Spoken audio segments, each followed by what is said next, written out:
ایران میں شہید رہبر اعلیٰ آیت اللہ خامنہئی کی تدفین کے سلسلے میں تقریبات کا سلسلہ جاری ہے۔ علی خامنہئی سمیت دیگر شہداء کی میتیں تہران کی جامع مسجد میں رکھ دی گئیں، جہاں آخری دیدار کروایا جا رہا ہے۔ شہید کے تابوت کو امام رضا کے روزے کے علامتی سرخ پرچم سے لپیٹا گیا۔ اس موقع پر دنیا بھر سے وفود کی جانب سے خراج عقیدت پیش کرنے کا سلسلہ جاری ہے۔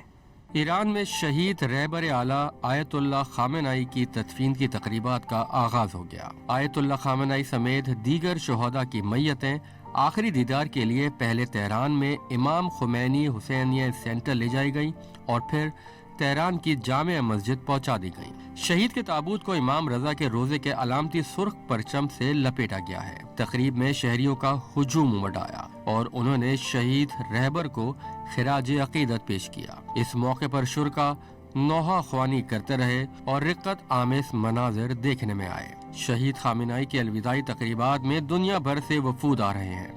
چینی نیشنل پیپلز کانگریس کا نمائندہ، تاجکستان کے صدر امام علی رحمان، آرمینیا کے وزیر اعظم، ترکیہ اور روس سے بھی اعلیٰ سطح کا وفد تہران پہنچ گیا۔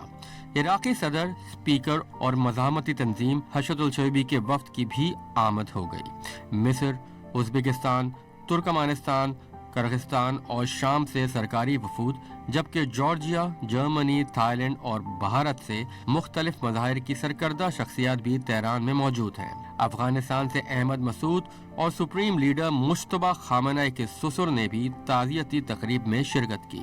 ایرانی سپریم لیڈر مجتبیٰ خامنہئی سیکیورٹی وجوہات کے باعث اپنے شہید والد اور رہبر اعلیٰ کے جنازے میں شریک نہیں ہوں گے۔ اس موقع پر انہوں نے اپنے بیان میں کہا کہ آیت اللہ علی خامنہئی کی شہادت کے بعد ان کے جسد مبارک کی زیارت کا شرف حاصل ہوا۔ جو منظر دیکھا وہ استقامت اور ثابت قدمی کے ایک پہاڑ کا منظر تھا۔ ترجمان ایرانی وزارت خارجہ اسماعیل بقائی کے مطابق آیت اللہ خامنہئی کی نماز جنازہ 5 جولائی بروز اتوار کو صبح 6 بجے ہوگی۔ 6 جولائی کو مرکزی اور تاریخی اجتماع منعقد کیا جائے گا۔